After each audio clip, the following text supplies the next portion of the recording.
Jeg fik et job på et postkontor. Min chef var en dame, der lignede min bror.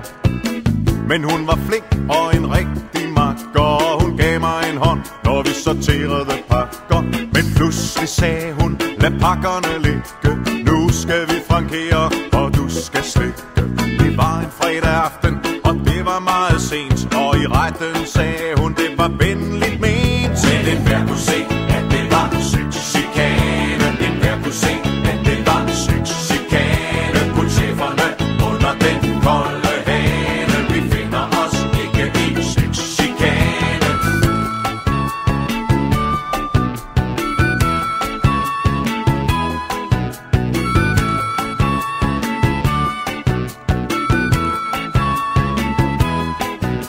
I årevis løb jeg fra job til job, for der var altid en, der var efter min krop. Og en voksen mand kan blive frygtelig såret af klap i numsen og hænder på låret. Vi finder os ikke i sexchikane. Vi finder os ikke i sexchikane. Det er typisk det os, der skal bringe det på bane. Vi finder os ikke i sexchikane.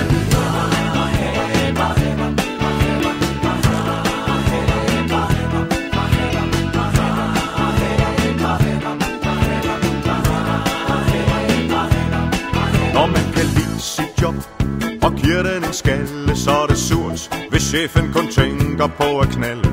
Lad os stå sammen og kæmpe til trods, for at liderligheden er over os. Fabambella,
Jeg fik et job på et postkontor.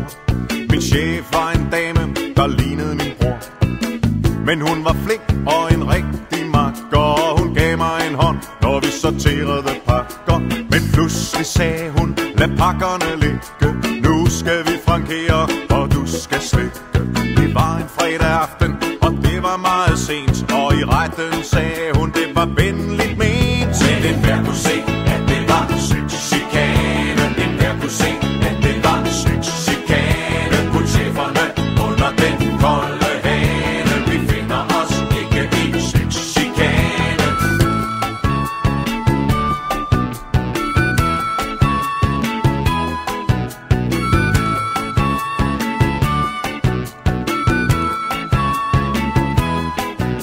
I årevis løb jeg fra job til job, for der var altid en, der var efter min krop. Og en voksen mand kan blive frygtelig såret af klap i numsen og hænder på låret. Vi finder os ikke i sexchikane. Vi finder os ikke i sexchikane. Det er typisk det os, der skal bringe det på